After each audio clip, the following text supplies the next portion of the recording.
Dear colleagues, students, and friends, welcome to another episode of our Young India Intensivist Sunday webinars in critical care.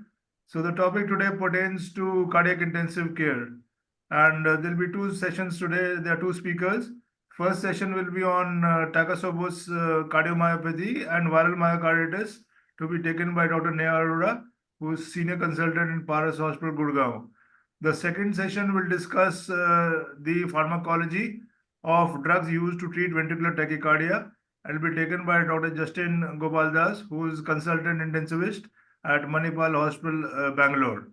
So, with that, we start the proceedings. Any questions we'll take at the end. So, over to you, Dr. Neha Arora.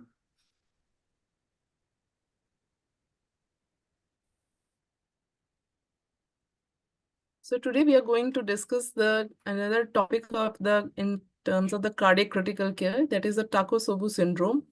This syndrome is very important from the intensivist point of view because though it is transient, but it has high morbidity if not treated well at the same time.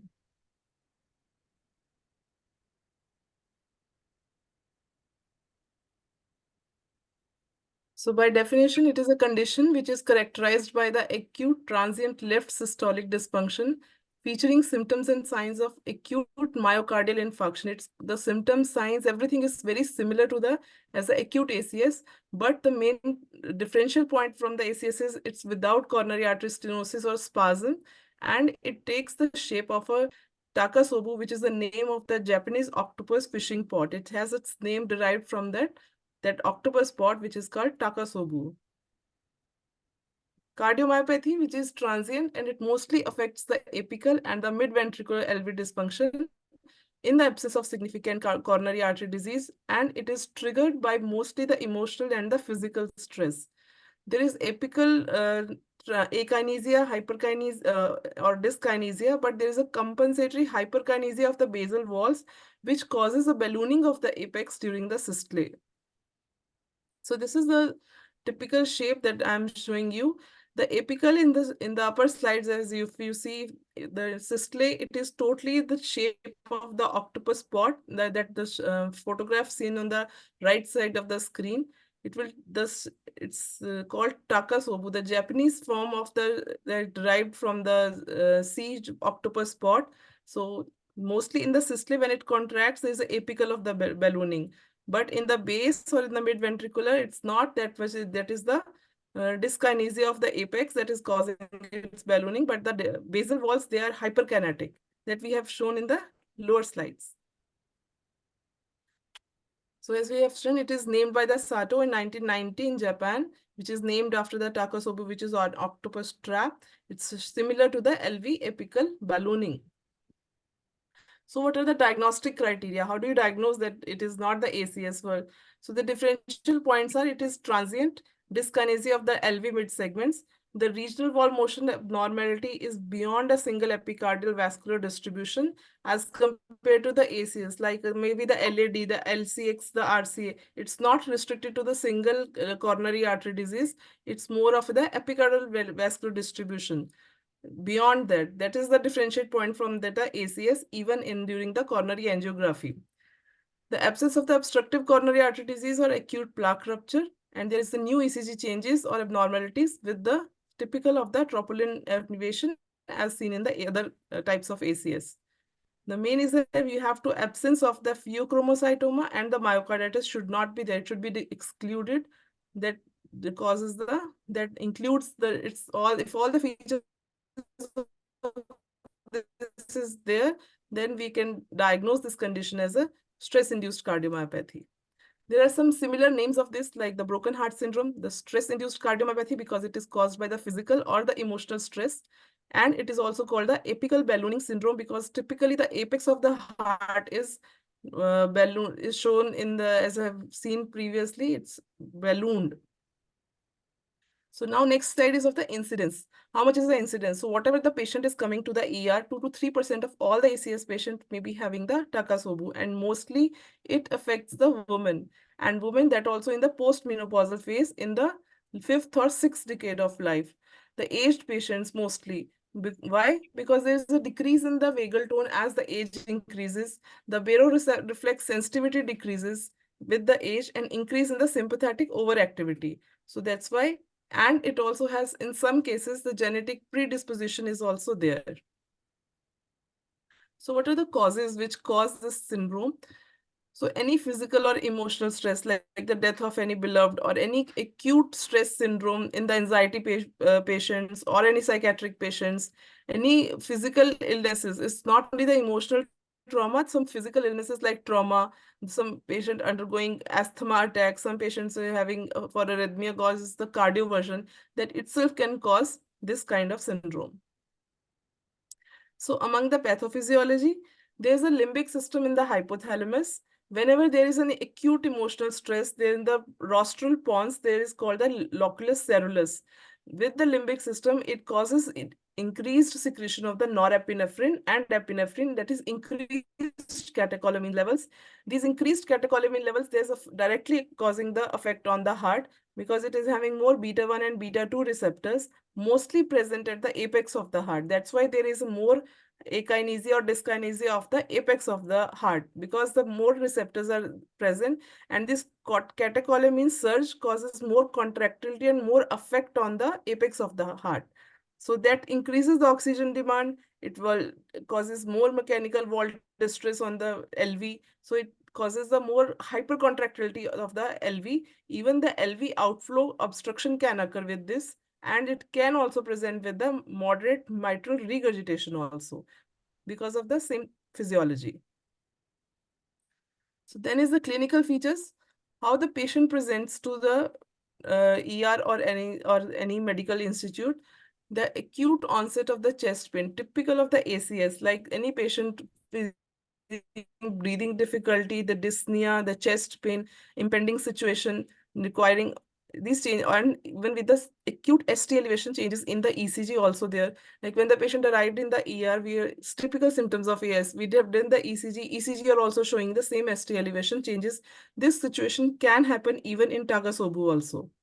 Even the fulminant cases, the patient can present with a severe heart failure, presenting with the features of dyspnea or breathing difficulty, desaturation. Cardiogenic shock also, patient can present as cardiogenic shock with the decrease in the BP and decrease in all the organ perfusion, and also the various arrhythmias, even life-threatening arrhythmias, which may require hemodynamics and even the ventilator support. So if we will take the ECG of the patient, that is also showing the same changes, that ST elevations, T wave inversions, left bundle branch wrong, as in the typical of the LAD or the LCX, ACS is there. The same changes can happen even in the Takasobu also. But the main differentiating factor is that these changes, these are not localized to a particular territory of the coronary artery. Not only the LADs, all the corresponding leads are having the changes. ST elevation and T wave inversion can happen in the any leads, not definitely responding to a typical territory of the coronary arteries. But also there are some stages in the ECG patterns. What are the various stages that we can have? Is the stage 1, it involves only ST deviation occurring within the first few hours of the symptom onset. ST deviation is this ST elevation or depression, and all these changes can happen. In stage 2, it progresses to the deep T wave inversions and QTC prolongation.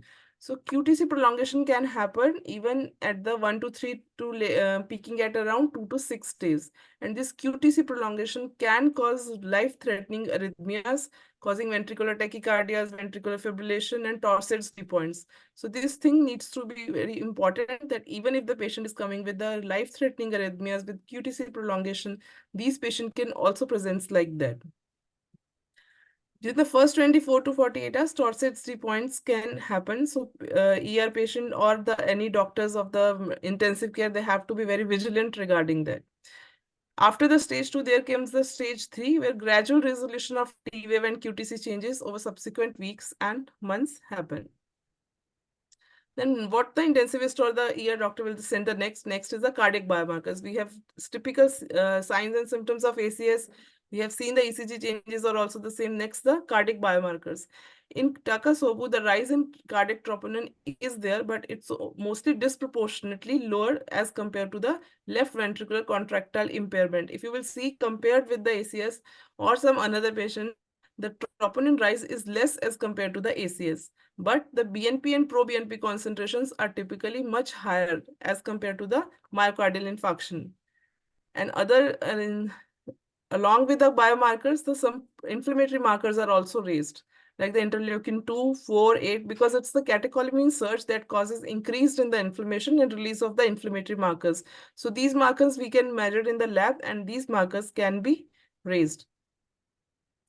So what happens in the echocardiography? There is a typical pattern of the apical and mid-ventricular dyskinesia, maybe akinesia or hypokinesia, but there is sparing of the bases of the heart. Most common affect the mid-ventricular part, because the apex, as we have already discussed, there are more beta receptors. Beta 1, beta 2 receptors are more on the apex. That catecholamine surge causes hypokinesia or dyskinesia of the apex with sparing of the base. And this pattern is pathognomic of the Takasobo syndrome. Echocardiography should also be done to know the extent of the regional wall motion, how much is the severity, and what is the location of the wall motion abnormalities, so that we can predict the complications and accordingly manage them. The ultrasound contrast agents can be useful to delineate the wall motion abnormalities and also assess for the left ventricular thrombus formation, because there is fall in the ejection fraction and there is dyskinesia, so there is predisposition to make for the thrombus formation even in the heart. So we have to rule out the thrombus formation with the help of the echocardiography. Even cardiac MRI we can use along with the gadolinium contrast. These MRI, it allows visualization where is the myocardial edema, what is the extent of inflammation and scarring with the use of delayed gadolinium enhancement. It also provides more complete views of the RV. Even RV dysfunction isolated RV dysfunction also can happen with the Takasobu. So these are the various pictures. In the E and F, if you will compare with the G and H, there is increased thickening of the base, that is in later stages, it has reduced. So this thickening of the mid-ventricular or the apex, this typically of the Takasobu. And in the pictures in the J and L, you can see a thrombus even in the apex that can be because of the LV hypocontractility, stasis of the blood that leads to the thrombus formation. So these are the MRI findings.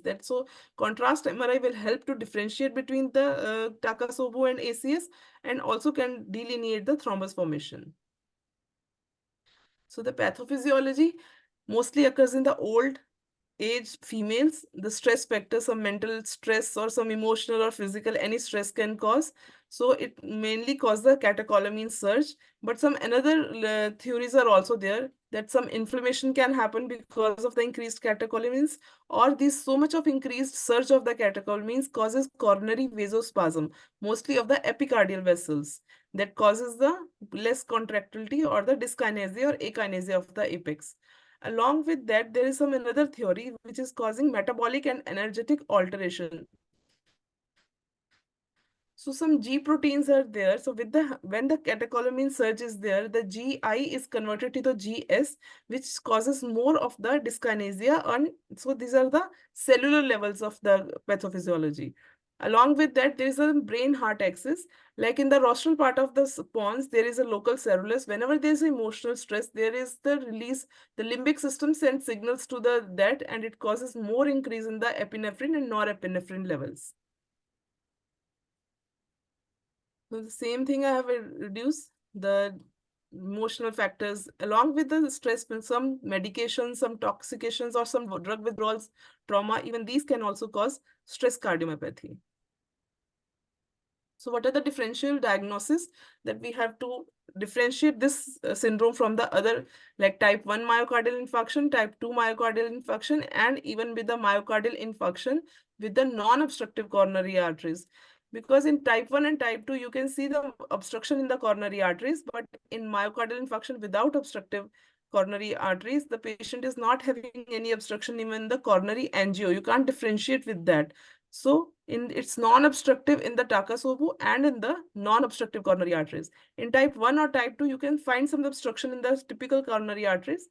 Even though TROP-I, BNP, pro-BNP, and echocardiography is not showing much changes between these all conditions, because their TROP is also raised in Takasobu, even though at a lower extent, but it was raised. BNP and proBNP are more raised in these conditions as compared to the myocardial infarction. So again, how the patient is clinically present to you and how we will proceed for the diagnosis and management. Initially, the clinical picture is of the ACS with the dyspnea, chest pain, arrhythmia, hemodynamic instability, cardiogenic shock, anything. Then we can go ahead with the ECG, the echo, and with the invasive coronary angiography, followed by the even left ventriculography. If there is obvious obstructive or non-obstructive region, then the differential has gone to the some atherosclerotic disease, thromboembolism, spontaneous coronary artery dissection, or the coronary artery vasospasm. But if the coronaries are normal, then it can be possibility of the takastubo cardiomyopathy, of the myocarditis, or the chronic cardiomyopathies that can be differentiated by even cardiac MRI. Quite high because it can cause sudden death of the patient in the fulminant or the acute phase if the patient is presenting with the cardiogenic syndrome or the patient cardiogenic shock or patient with life-threatening arrhythmias, then these cases can lead to the death of the patient also, even though in 1 to 5% of the patients, but the mortality is still there. So how we will manage this patient? The management of the patient depends upon the severity of the disease. If the patient is stable, then we have to use the diuretics and vasodilators as we are using in the other heart failure patients, chronic heart failure patients, or the patient can be treated with the ACE inhibitors or beta blockers. But with the beta blockers, you have to be very cautious because with the beta blockers, alpha predisposition can happen and it further. So we have to combined therapy should be used rather than the only monotherapy. The main feature that differentiates the which therapy you will give is the left ventricular outlet obstruction. So those patients who are very unstable, first you have to do the echocardiography and to see the left ventricular outflow obstruction. If the left ventricular outflow obstruction is present, then inotropes should not be used because if it's there, these increased inotropes, this will further increase the obstruction or the inotropes with like ADR or ADR, already there is a catecholamine surge is there. So if you include the inotropes, it will further worsen the obstruction. In these cases, beta blockers and intravenous fluids are more used than the inotropes. Or if the patient is very critical, even you can use the ECMO with the extracorporeal membrane oxygenation can be considered in the very severe and sick patients. If left ventricular outflow obstruction is not present, then you can use the inotropes or vasopressors or even the left ventricular assist devices can also be used. So this again the slide whole and sum of the management. If there is a heart failure, you can use diuretics, NTG. If outflow obstruction, IV fluids with beta blockers. If pump failure is there, then the mechanical devices like left ventricular assist devices, ECMO, and these used. If the patient is presenting with the life-threatening arrhythmias, you can use the beta blockers, antiarrhythmics, magnesium, DC cardioversion, and to avoid QT prolongation drugs. And for thromboembolism, the patient should be given anticoagulation for at least 3 months if you have got the thrombus in the LV apex during the echocardiography. So in summarizing all the treatment in this slide, with LVOT or without LVOT, that is the main important differentiating factor in the management. If there without is there, then you can use inotropes. If with left ventricular outflow obstruction, then only beta blockers and vasopressors should not be used. Next is the prognosis. Stress cardiomyopathy also can cause sudden death and in-hospital mortality in up to 5% of patients. Most of the hospital deaths occur due to cardiac arrest or cardiogenic shock or the life-threatening arrhythmias. Even but this stage is always transient. How much time it will take, it's difficult to say because in some patient early recovery is there, in another patient it can take up to 1 to 2 weeks. So the process may be rapid within 48 hours or delayed up to 6 weeks of recovery can happen. Recurrences are also seen in some cases, even 2 to 4 points of percent of patient per year and up to 20% to 10 years in the previously having patients the takastubo. Even after the recovery of the ejection fraction, this condition can happen again. So conclusion, takastubo syndrome is increasing in incidence and becoming more widely recognized. The diagnosis is challenging and clinicians must look for the signs distinguishing this syndrome from other causes of acute myocardial injury and infarction. The use of multimodality imaging may help in this regard and improve our understanding of its underlying pathogenesis and pathophysiology. So if you have any questions regarding takasubus, please type the questions. So carry on, Dr. Neha, with viral myocarditis. Okay, sir.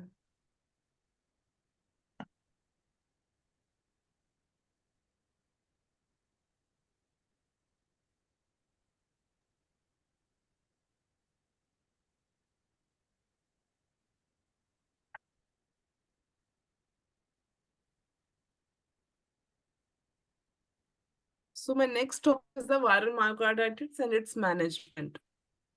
Myocarditis, as we have seen, it's the inflammatory disease of the heart that occurs as a consequence of either infections, exposure to toxic substances, or to some immune system activation syndromes, that autoimmune diseases. It's mainly the inflammatory condition of the heart. Then there is the differentiation, various stages. It's the acute, if it's the short time, generally less than 1 month. If it's chronic inflammatory cardiomyopathy, in which the inflammation with dilated cardiomyopathy or hypokinetic non-dilatic phenotypes, which is more than 1 month duration, and chronic myocarditis, which is an intermediate stage between the two, and it's showing persistent myocardial inflammation. It can be characterized according to the etiology, phase, and severity of the disease, based maybe the fulminant, acute, or chronic. If acute, it's fulminant. So, and also can be differentiated basis on the cell type infiltration. The myocarditis can be classified according to the cell types like eosinophilic, lymphocytic, giant cells, or granulomatous. So here we are differentiating acute with the chronic. In acute, the onsets are less than 1 month, fulminant presentation with hemodynamic, requiring hemodynamic support, as the patient can present with cardiogenic shock, arrhythmias. Cardiac biomarkers are all positive in these kind of patient. And if you will see the echocardiography, the left ventricle size is normal or mildly dilated, not on the very low ejection fraction. And the wall thickness is present on the MRI. And inflammatory infiltrative, if you can see on the even endomyocardial biopsy, there is the inflammatory infiltrates, which is causing more fibrosis and necrosis. In chronic inflammatory cardiomyopathy, onset of symptoms are more than 1 month, features presenting more of the heart failure. Biomarkers can or cannot be increased, left ventricle size is dilated, wall thickness is over normal. Even if you see in MRI, it may or may not be there myocardial edema, infiltrates may or may not be present, but these are causes for more fibrosis and more myocyte abnormalities. And so what are the causes of myocarditis? Mostly the various viruses can cause it, bacterial infection can cause it, the rickettsial infection, spirochetes infection, fungal infections, anything, all infection can cause myocarditis. Along with that, some cardiotoxins can cause, some drugs can cause, some systemic disorders can cause these kind of condition. So among the infectious agents, viral myocarditis is the most common. Which viruses? Mostly enterovirus, particularly cocci virus and ecovirus. Other viruses that cause myocarditis is adeno, Epstein-Barr, hepatitis C, parvovirus B19, human cytomegalovirus. Even coronavirus, HIV, varicella zoster, or HSV1. Even the coronavirus causing high mortality in the last year. That is because of this myocarditis features, is the patient have acute sudden death and the high mortality. So there are various stages. In the first stage, there is a direct microbial or the viral damage of the cardiomyocytes causing release of the toxins. And in the second stage, it's more of the inflammatory or the autoreactive myocarditis. The third stage is more of a chronic, in which it can be chronic microbial myocarditis, autoreactive, or the dilated cardiomyopathy. So in the first stage, acute infection of the myocyte, which is caused by the natural killer cells, gamma, interferon gamma.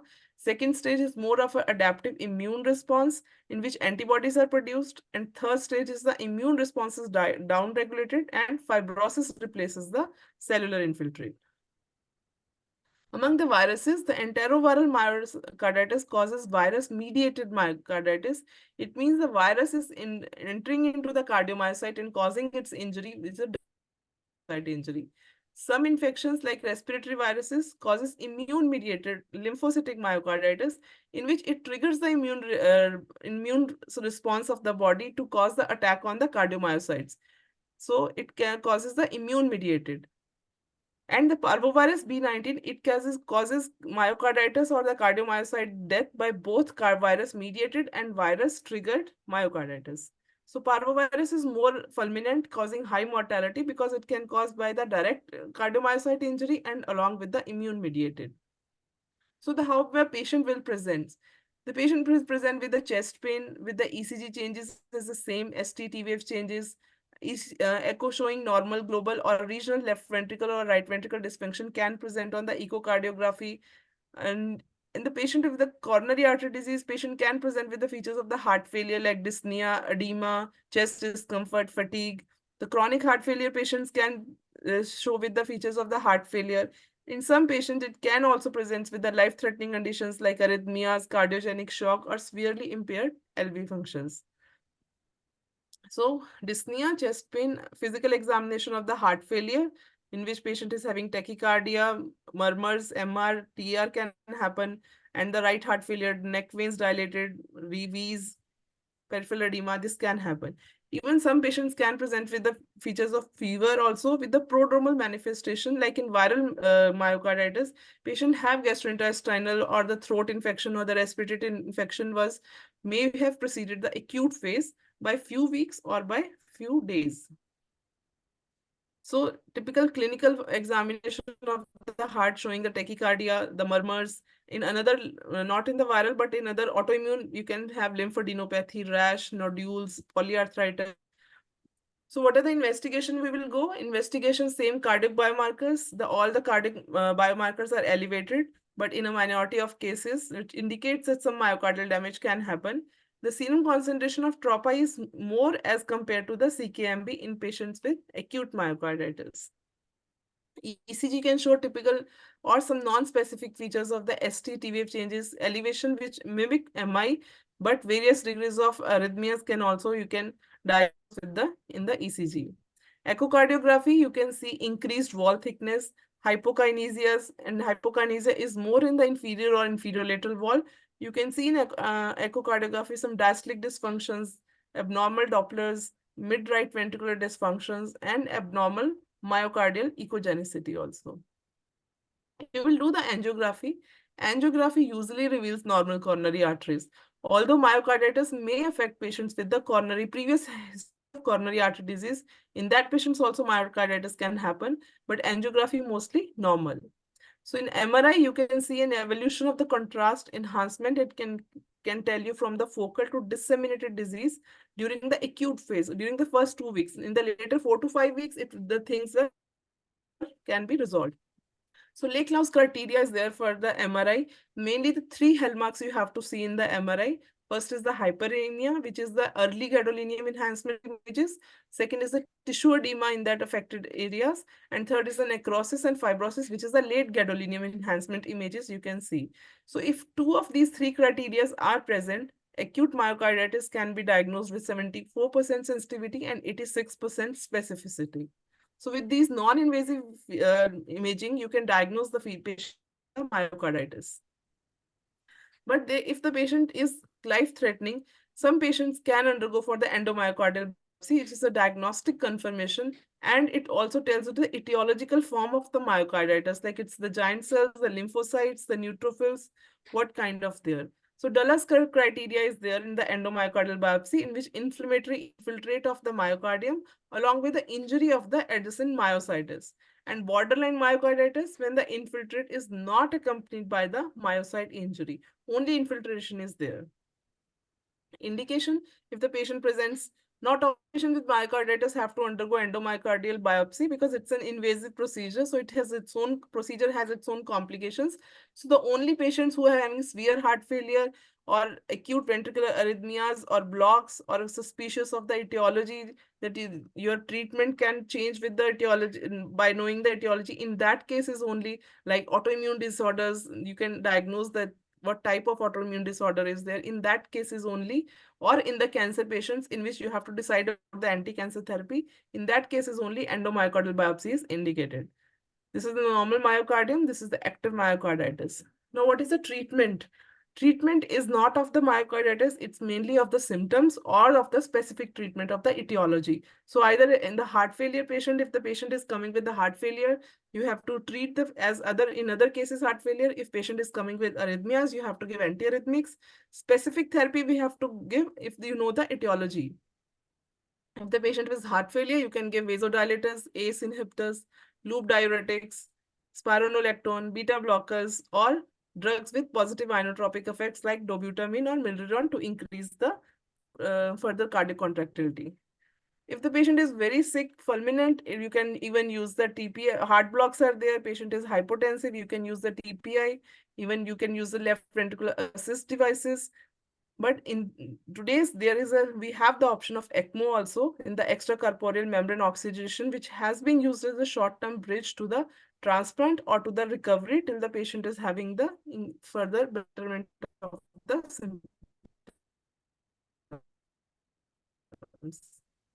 You can use the tachycardias, right infarction, right-sided symptoms are there.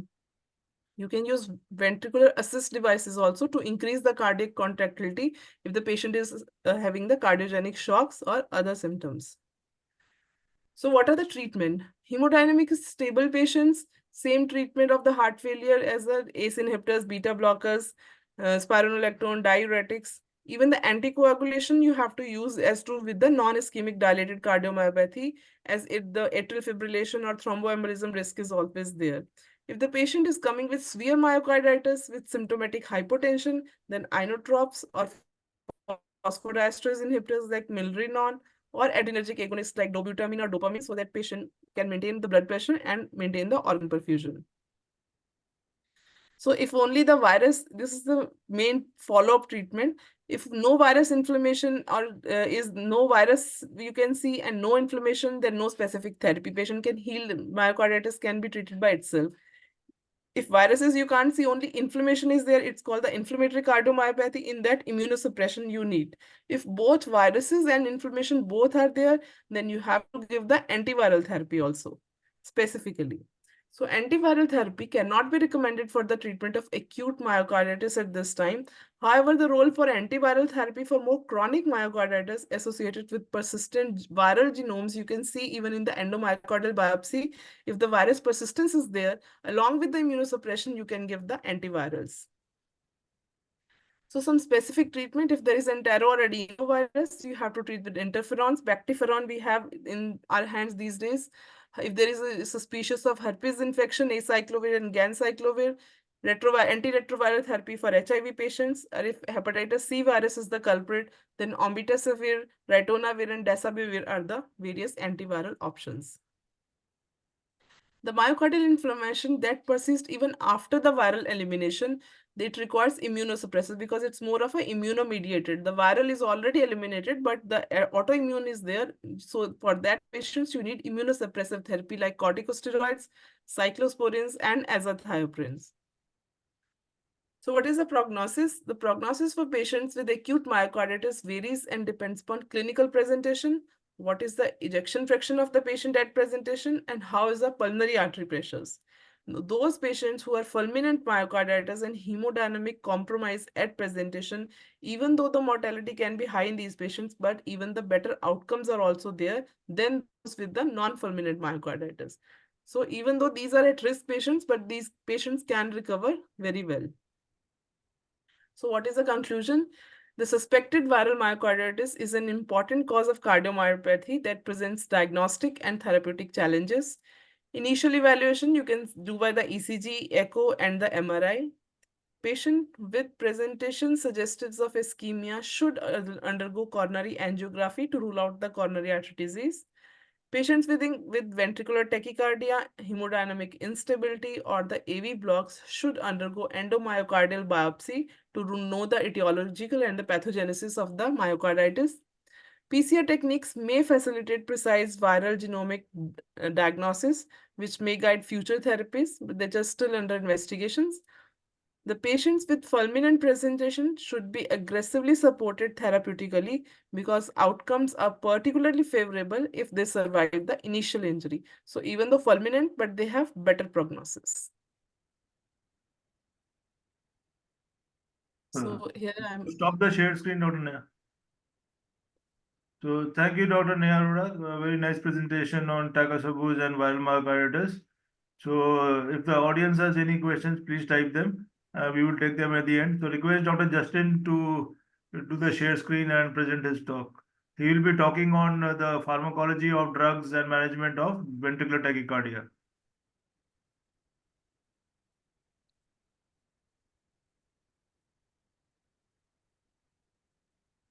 I'm just checking if it's clear here.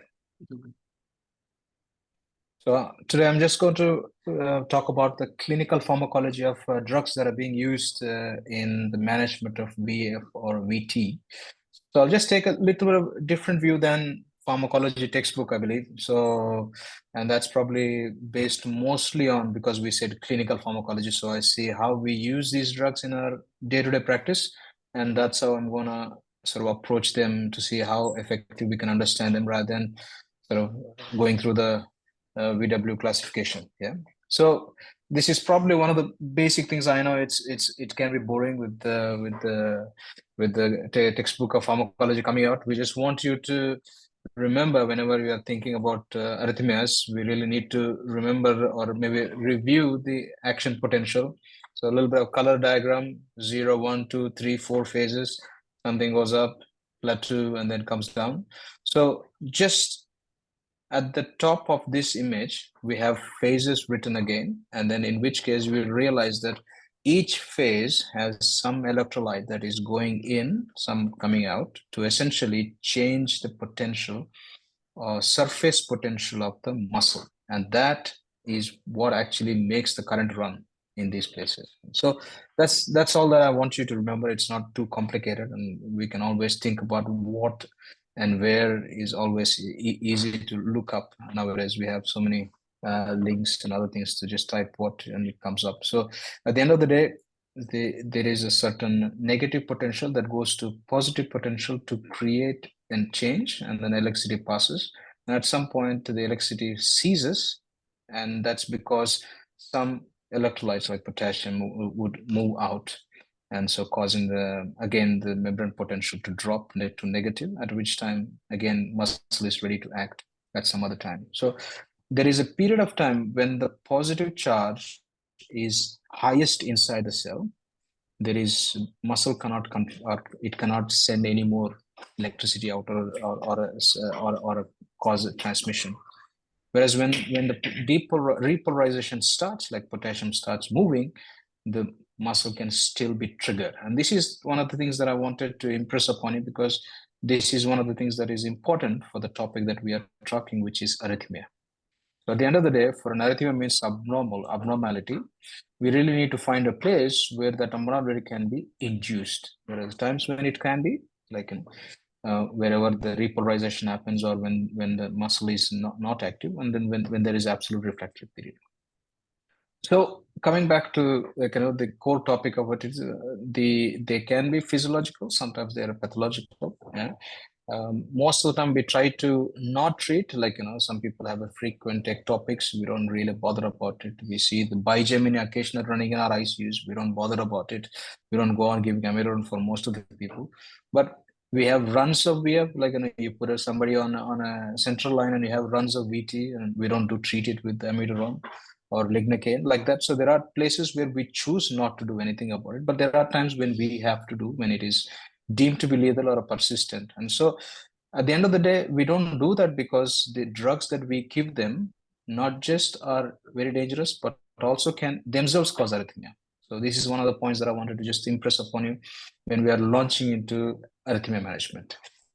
So most of these arrhythmias do happen because I understand that this is a little bit of background. This is nothing to do with the clinical pharmacology, but when you're going to give a drug, like let's say we are talking about the antibiotics, you say so patient has got a pneumonia. So we are now thinking about whether to give them for a gram-positive cover or a gram-negative cover. So we think that way, and so that's because that's the way how we choose drugs, and this is one of the reasons why I thought we should probably apply the same logic to arrhythmia. And then we have 3 different strategies. One is automaticity, and then there is a trigger activity, and then there is what we call as a re-entry activity. So these are the three mechanisms by which heart muscle starts giving abnormal activity. So in an abnormal automaticity, that means automaticity which is usually not there has come back. That means a cardiac muscle which is not like a SA node or AV node start become firing, and that's what is automaticity. And this is because suddenly that muscle is now has got the potential just like SA node kind of potential, where it is the threshold is pushed down quite forward easily. And then, like we have seen on the action potential, the potassium changes up and down. Majority of the time, it is the potassium that moves in and out to divert and offload the sodium effect. So that is disrupted. And because of that, these muscles suddenly become automatic. And so these are most commonly seen with like an ICU patients. That's why we tend to have patients with a lot of arrhythmias, like because they have high potassium, low cellular pH, because most of our patients are acidotic and most of them tend to have inotropes. So they are, most of these patients generally develop these automatic systems. Whereas when you come to the trigger activity type of it, like, we are talking about where there is some trigger, the muscle is not behaving abnormal, hasn't got a special power like a SA node or AV node, but something makes it trigger activity, and that's called triggered activity. And at this point of time, we realized in the initial slides where you can trigger, where you can't trigger. If you remember this, where the repolarization phase and plateau phase. So just as the repolarization about to start, or when the repolarization happens, whether it is what we call early or late, there could be triggers to inflict another action potential or another contraction. And that may, over the period of time, can become an abnormality or a persistence. So, and so that's what I would say. Early after repolarization or a late repolarization is what I would think. And so the phase 2 and phase 3 are the times when potassium is trying to balance the effect of the sodium and calcium, is the time when just about it is becoming refractory, relative refractory period, and that is the time you could trigger some of these patients because of some other changes in the channels or certain electrode abnormalities. You could trigger one thing.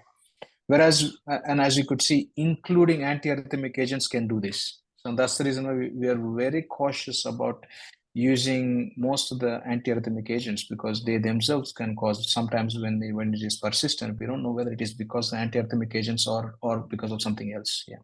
Whereas when we talked about delayed arterial polarization, the later phase, once the muscle is ready to be triggered, that is probably the time when these delayed things happen. So at the end of the day, there are different reasons why some of these VTs or VFs are caused because of delayed after repolarization. Some forms are caused by early after repolarization. Some are formed by re-entry automaticity.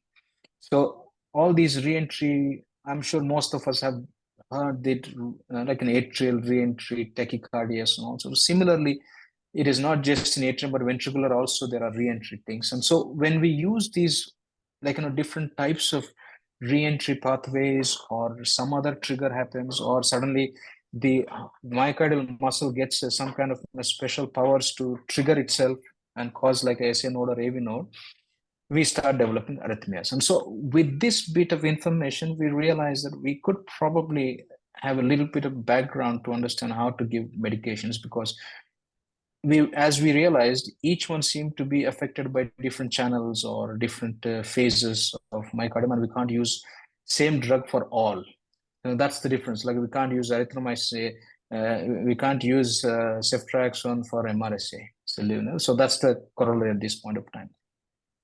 So coming back to the arrhythmias in itself, so ventricular tachycardia, as we generally see, are predominantly in what we tend to see is because of re-entry, and even though all other mechanisms can cause a ventricular tachycardia, and they can be monomorphic or a polymorphic, which turn into ventricular fibrillation. So monomorphic or majority ischemic. This is what we are dealing with most when we are looking after post-cardiac surgery patients who come to ICU after reperfusion arrhythmias or patients who are just about to go to the cath lab in an emergency developing VTs before they go because of the ischemia. So this is all mostly because of re-entry, because there is an injured myocardium which has a different thresholds to trigger, and that leads to create a cycle where rather than going through a different cycle, the signal enters a bit earlier than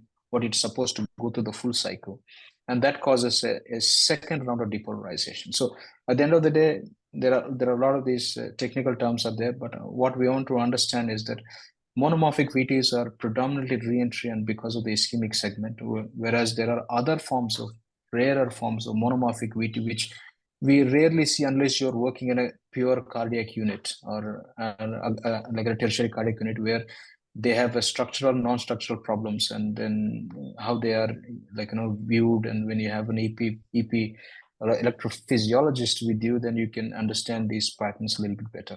So coming to the polymorphic tachycardia or a VF, most of the time it can be triggered by any of those three mechanisms that we talked about, whether there's automaticity or re-entry or a trigger, and can be maintained by various other forms. And that's why it's called muscle goes into fibrillation, because the maintenance forms are multiple. And there are some genetic variants that we tend to see, the commonest that we tend to hear is that long QT syndrome and Brugada syndrome. Obviously, exam ECGs, we tend to have read it or heard it or somebody mention it. So those are genetically prone ventricular fibrillation, which are marginally different management and things like that. So coming to the pharmacology aspect of it in terms of for us, so obviously like any other intensivist or cardiac ICU people, we stick to the basics. When somebody says VTVF, always we say identify BLS, ACLS, and sort of go through the algorithms initially. And so once the algorithm reaches a certain point, the unfortunate part of the algorithm is that it won't let you exit the algorithm. It keeps you in the loop, unfortunately. So we really need to find when to move out of the algorithm. And number 4 or 5 is that at the end of the day, as much as we can read the textbooks, we really need to know what's the Indian version, how we can do this drug therapy. Like there are some drugs that are available, some drugs that are not available, some drugs that are more relevant for us in India. So at the end of the day, we are going to be dealing with the left hand arm of the VFVT arm of this ACLS guidelines, where it is consistently CPR shock. And so on the right hand side we could see that there are two different types of therapies that have been proposed. One is electrical, one is drug therapy. And so we probably will briefly talk about the electrical therapy also, even though it's not a pharmacology per se, but and then we'll do the drug therapy a little bit more. So other than epinephrine for perfusion, the amiodarone lidocaine 4 or lignocaine, as we call commonly, is for the arrhythmia control in Indian scenario. So when you have somebody go through a CPR and then you shock them or give them an amiodarone or lidocaine, whatever that you have in your hand, and then it settles in 1 or 2 cycles, and then you get a ROSC, we would think that that's a particular response to the treatment generally, and that does not need any further or just a maintenance single agent. Maybe we have a VF VTRS, and then you keep them on a amiodarone tablets to continue for some time because you're a bit worried, or one of those things, lidocaine to continue for the night if it's a significantly perfusion arrhythmia after an angiogram or angioplasty. So these are some of the things that we tend to do, but most of these patients recover. And so patients who have had a hyperkalemic arrest, you give a calcium, insulin dextrose, CPR for 2 cycles, and suddenly there is ROSC, and then there is no further. So these are what we call as a responsive to treatment VFVTs. And for most of these what we call as a responsive, the research is clearly well studied for a long period of time using initially lidocaine or some other medications. Now over the last 2 decades, a lot of amiodarone studies, and then comparison between amiodarone and lignocaine. So we went from lignocaine, as when I was in late 90s when I was studying PG, and then between 2000 and 2015 we went to super amiodarone, like essentially as if we've stopped using lignocaine unless you have any problem, and then now started to move back to an extent where we are using lot more lignocaine if your center does have advanced cardiac care, like electrophysiological studies and all that, because of the safety profile and to some extent better management of wide varieties of VF and VT. So as you could see, there are some clinical studies that looked at amiodarone and lignocaine, and they are equi-efficacious.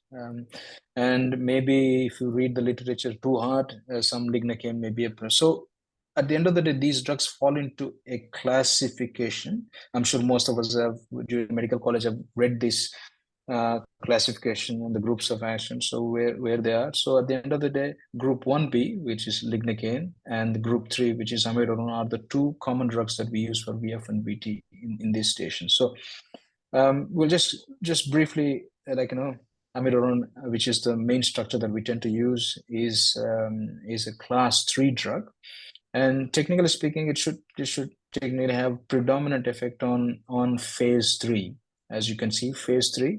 But when you read the literature a bit more, like it has action on various areas of action potential, and that's why probably it was so interesting to most people and thought that it is a wonder drug and that it could do the wonders for the AVF and VT management.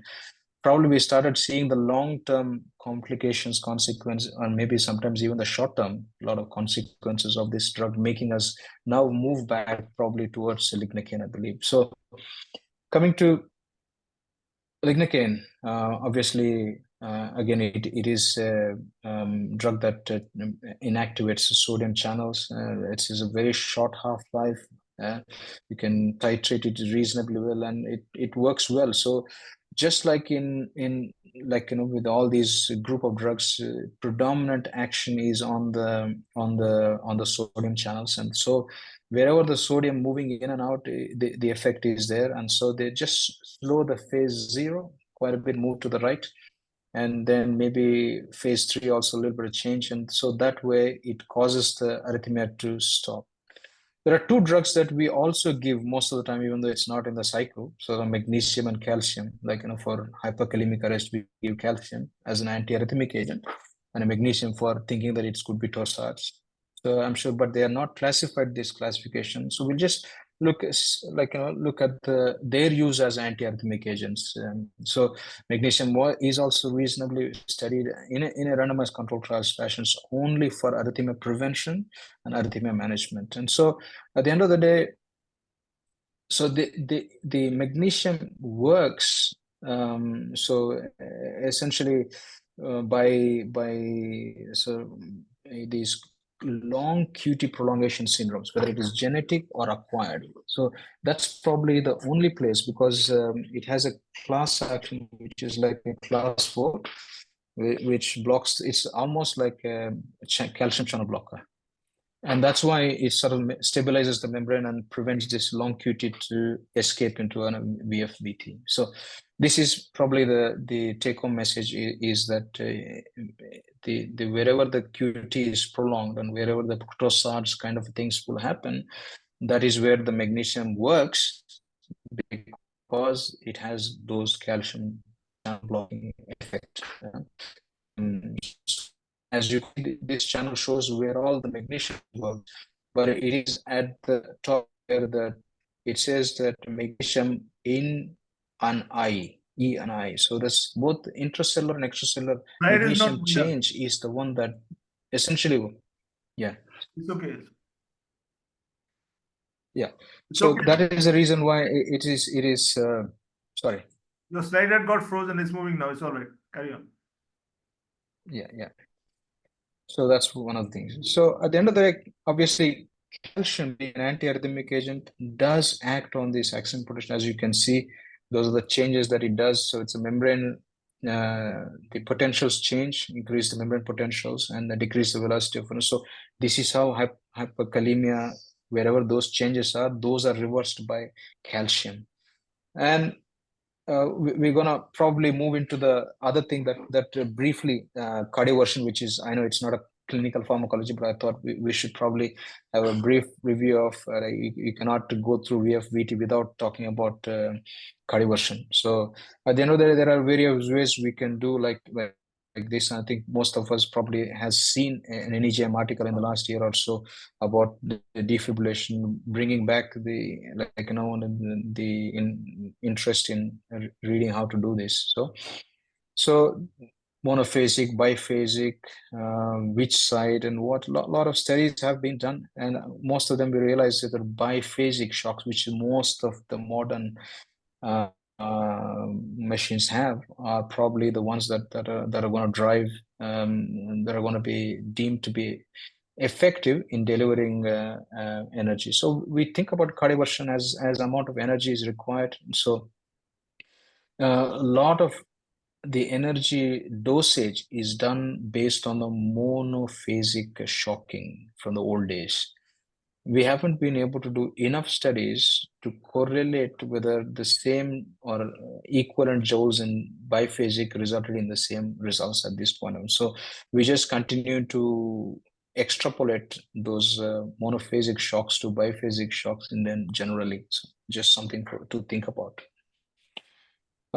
The other thing is that probably in future we'll probably start realizing that when you shock the patient, rather than calling 200 joules, you probably start calling somebody saying that a certain amount of amperes, because that would take into account somebody's thoracic impedance when the electricity is given. When you're a really thin person, like 200 joules would be too much energy for the heart muscle and damages the heart muscle, whereas a really heavy person, 200 joules may be less. So we may need a more energy. So in that sense, those are some of the strategies that can be done. So, and the third is that how many ways that you could use these different strategies for refractory. So what we call as a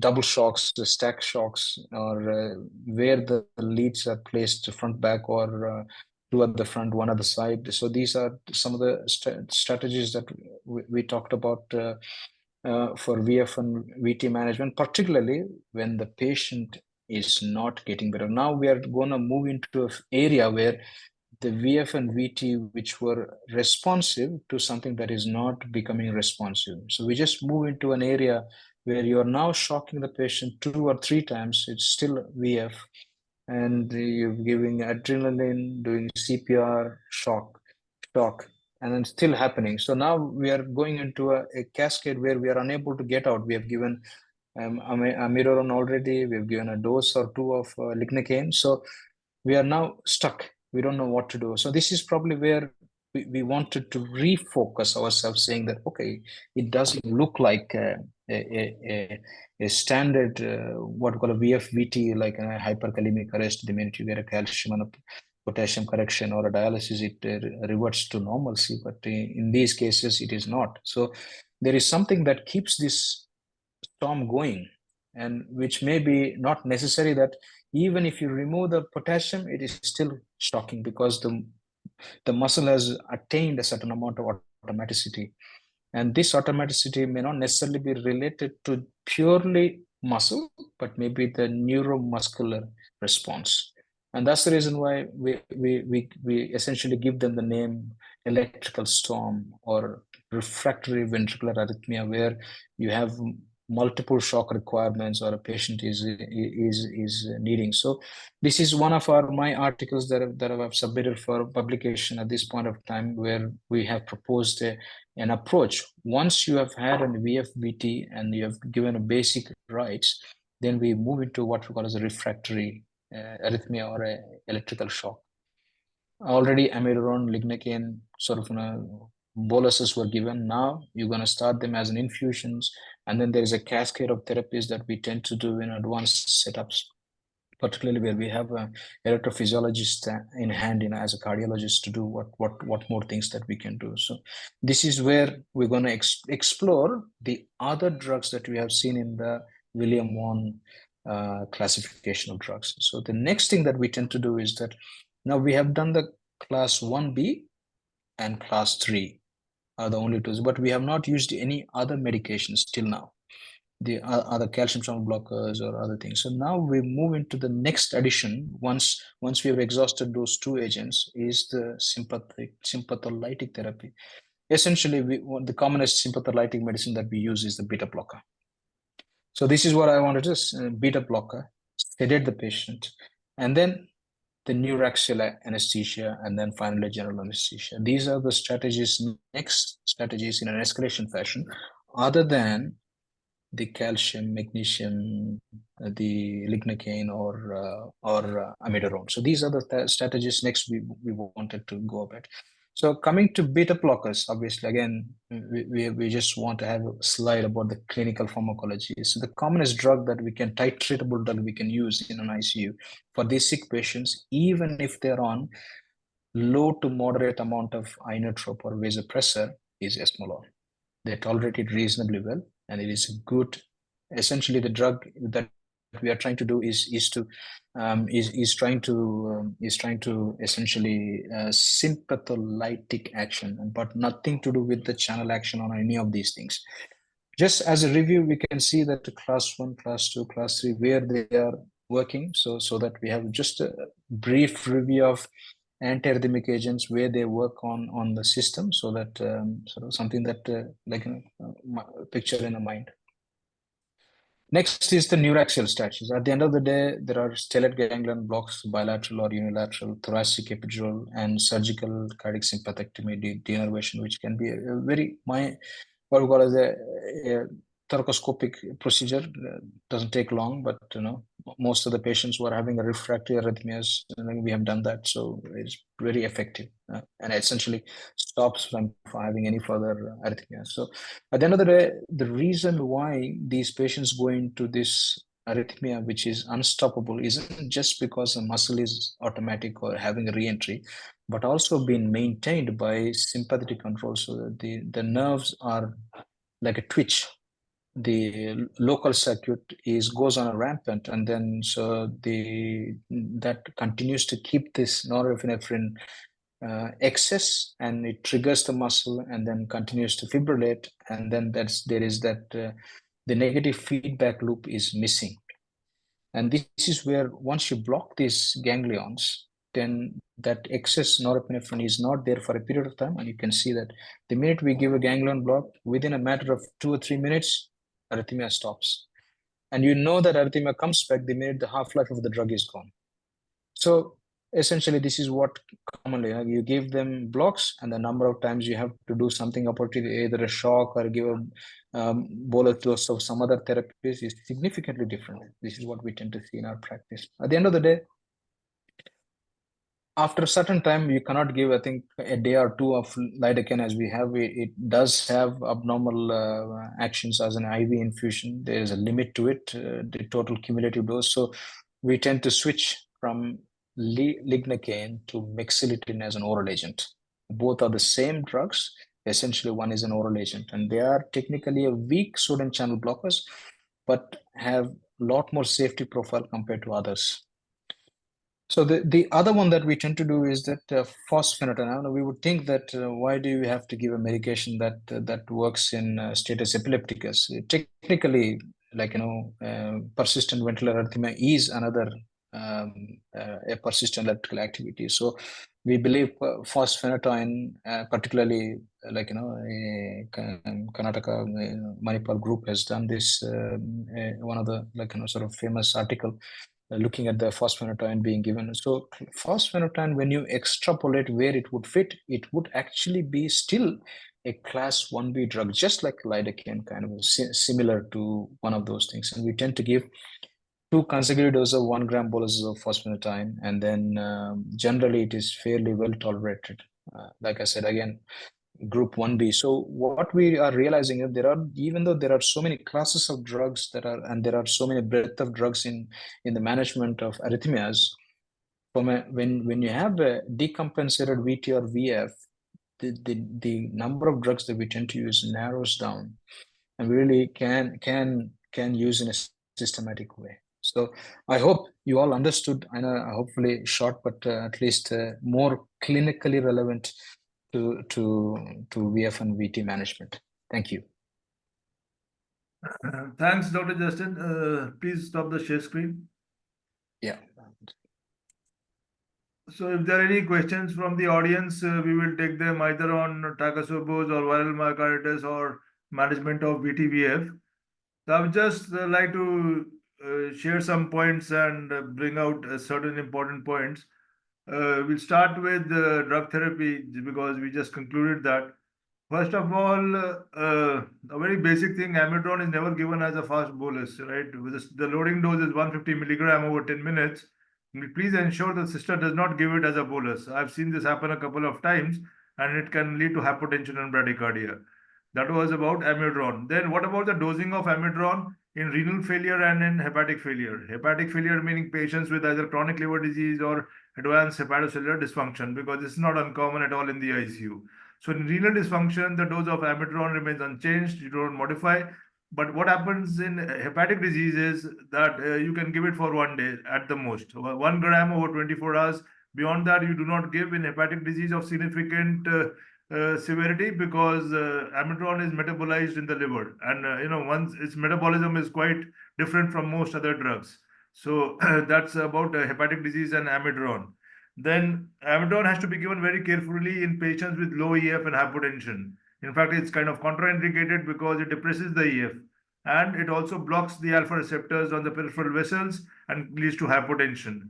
So there's a big problem there. But generally, if there's a ventricular tachycardia, it terminates the ventricular tachycardia, so your blood pressure increases. So one has to take a clinical call there. And what about the efficacy of amiodarone? Most of the time we are using amiodarone. So the efficacy of amiodarone is around it treats around 60 to 70% of ventricular arrhythmias. Its efficacy is 60 to 70% of ventricular arrhythmias. Now coming to lignocaine. So what about lignocaine is another drug we can use, but its efficacy is much less than that of amiodarone. And you give a bolus, then you can repeat the bolus. So the dosing strategy can be looked up, but its dose should be reduced again in patients with hepatic disease. If there is low perfusion to the liver or the liver disease, again the dose has to be reduced of the infusion. One has to be careful. And lignocaine toxicity comes in the form of seizures generally. It has neurological toxicities, paresthesias, circumoral paresthesia, seizures, and I've seen this myself happening a couple of times. Amiodarone has a lot of toxicities, but acute toxicities are very rare. Rarely it can cause some kind of pulmonary infiltrates that I've seen myself, but acute toxicity is very limited. Is limited to cardiac toxicity, and some degree of pulmonary involvement can occur sometimes. Now coming to magnesium sulfate. So magnesium sulfate is a drug of choice in torsade. The point is, what is torsade point is? Torsade point is polymorphic VT with a long QT. Right? Polymorphic VT is of two types: with a long QT, without a long QT. When it is with a long QT, it is called torsade. And for this, magnesium sulfate is the drug of choice. You don't give any other drug, because most of the drugs will prolong the QT and they will further worsen it. The only other drugs are probably lignocaine you can use to some extent, and phenytoin, which you had mentioned.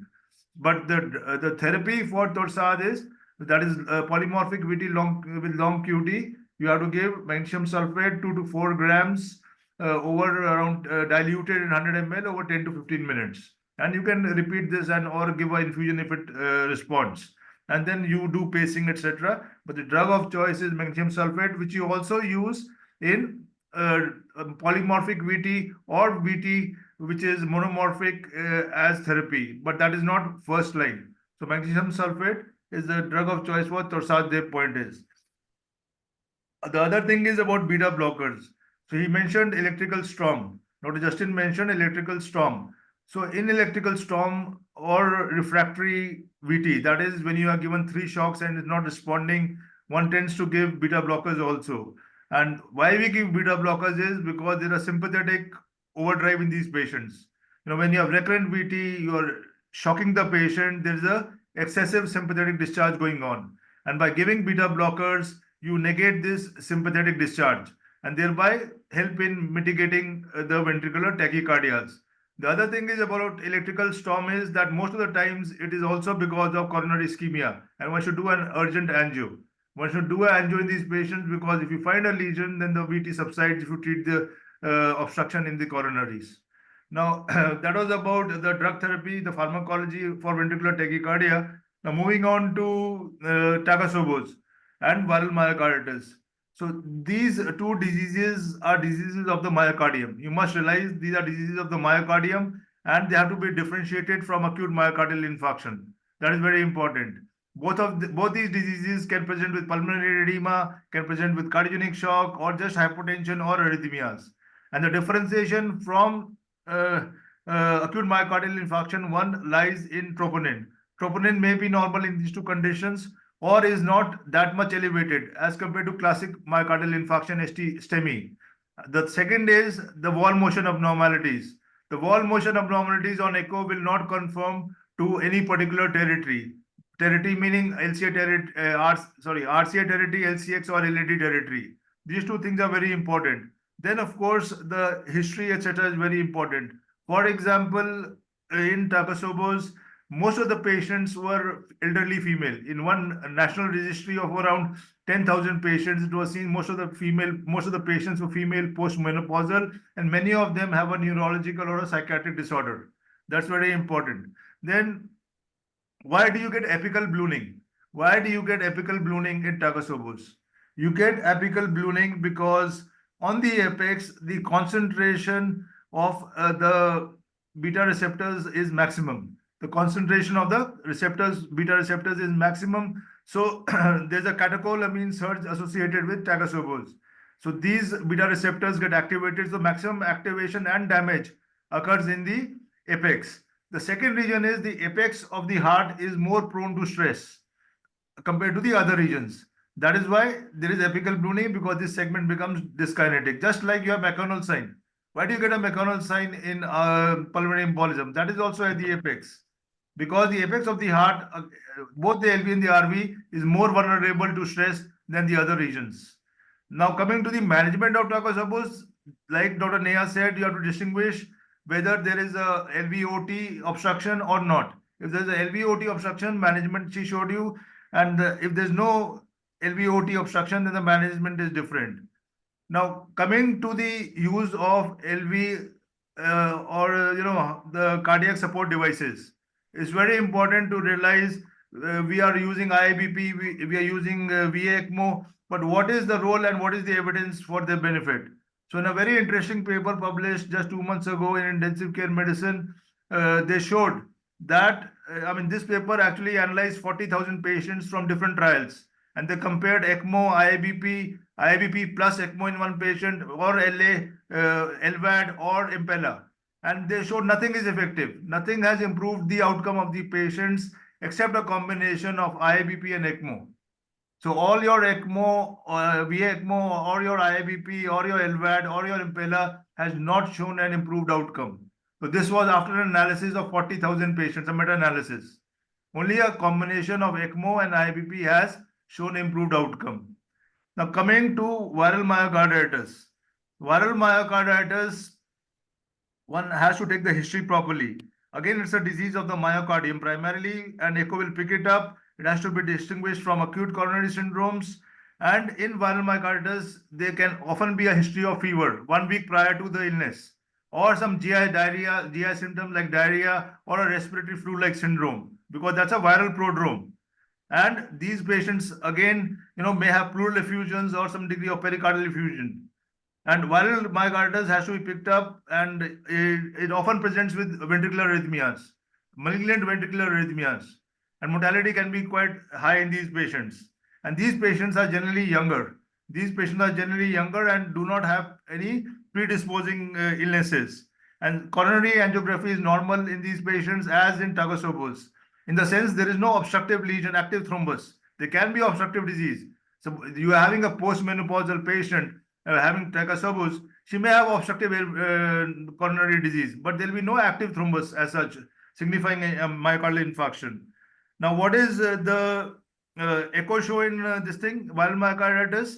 That there is no regional wall motion abnormality pertaining to a particular territory of the coronaries, like in Takastobos. Both of them will have wall motion abnormalities, but they will not be in a territory supplied one of the classic arteries like in MI. And the echo can show dilated LV, okay, with global hypokinesia, or it can show dyskinetic segments in viral myocarditis. They can be global hypokinesia as well. Okay, and sometimes you get acute on chronic. There can be a chronic cardiomyopathy on which there's an acute insult by the viral infection. So one has to distinguish that also. Now coming to the treatment, what is the treatment for viral myocarditis? That is most important. At the end of the day, viral myocarditis is a clinical diagnosis. You can send the titers for Coxsackie virus or whatever virus you have, but that has to be a paired serology over 4 weeks. So it makes no sense. There is no real diagnostic test. Endomyocardial biopsy is done only in advanced centers like All India Institute of Medical Sciences or some advanced cardiac centers. So the diagnosis of viral myocarditis is classically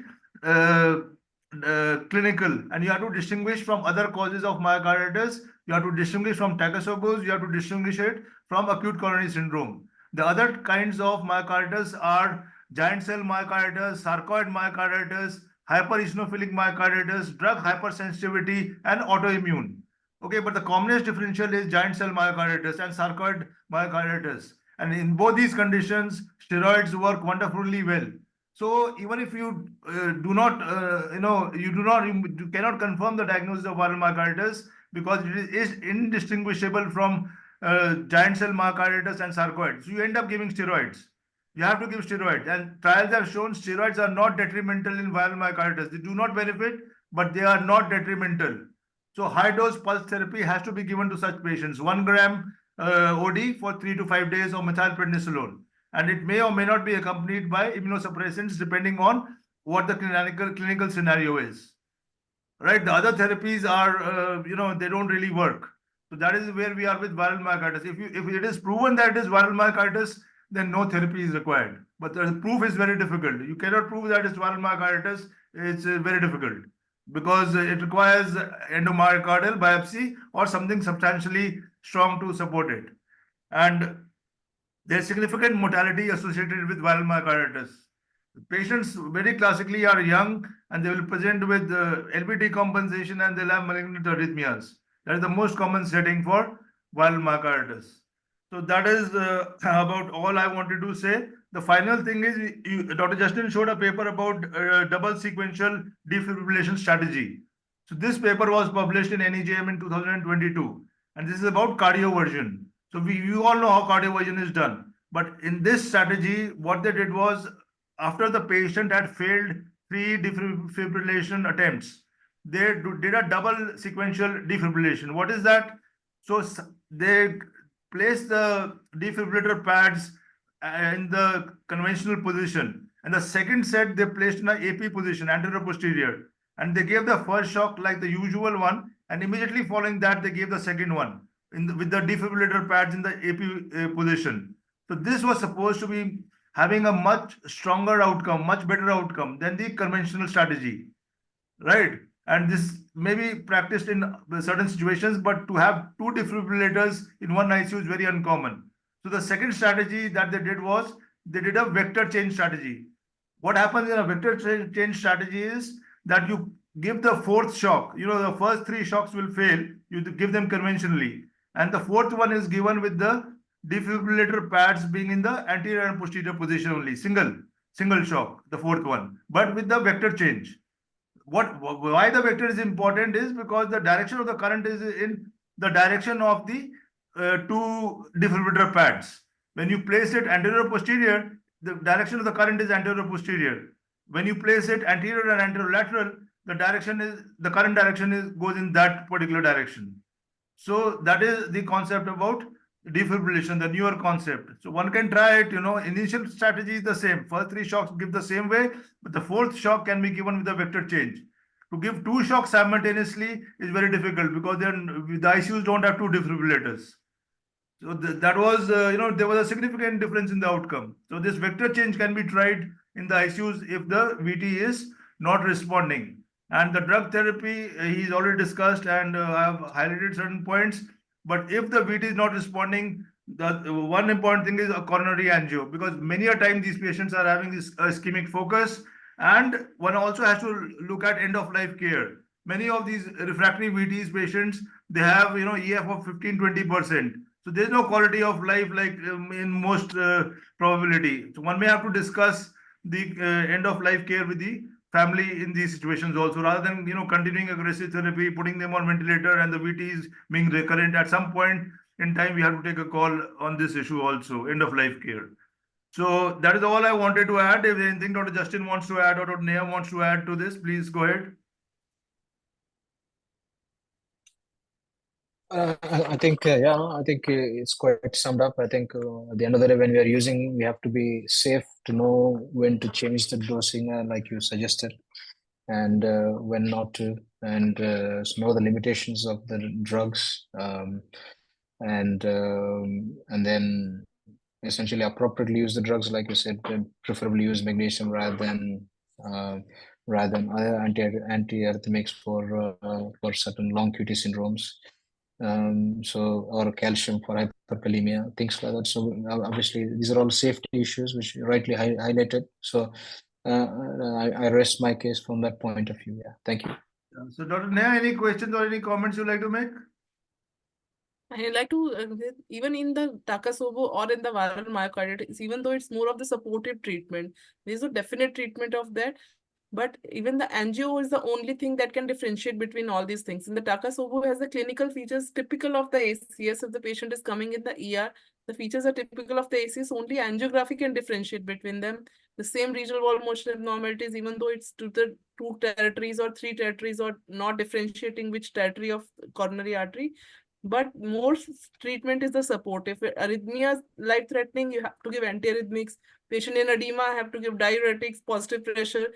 If the patient is having cardiogenic shock, then you have to support the blood pressure with the various devices or the inotropes. But the main is the LVOT obstruction, as sir has also mentioned. The LVOT obstruction is there or not, your management changes in concern of that. So that these quite few points that we need to stress on, but most is the supportive management of all these patients. In the takasoju, there is no specific, or the viral myocarditis is also not very specific. All the antivirals are under investigation, but yes, if there is autoimmune, there is a role of steroids of the giant cell, but parvovirus B19 also is one virus which is having high mortality rate, fulminant course, and it may have some response to the steroids also. So that is one of the thing we have to keep in mind. Beyond that is all the supportive management, the cardiac critical point of view. Only angio is the answer to differentiate between all these things. See, that is right. Most of the times you need angio, but if one is clinically good, then one can make out. For example, apical ballooning is seen in 80% of the patients. Approximately 80% have apical ballooning. And some patients do not have troponin high in both viral myocarditis and takasobus. And even if the rise is high, it is not that high. So Rise is not that high as you see the echocardiography, the contractility is very low. It's hardly 15 to 20%, but the trop is only minimally high or borderline high. So that is one of the causes. So it's definitely in today's world, angiography is normally done in such patients because that is the way it is. But if you're clinically good and if you can make out cardiologically, then sometimes angio may not be required. But definitely yes, to be sure, angio is generally done in these patients also. So there are no questions from the audience, and I think with that we'll conclude. Thank you, Dr. Neha Arora, and thank you, Dr. Justin, sir. Thank you very much. Thank you.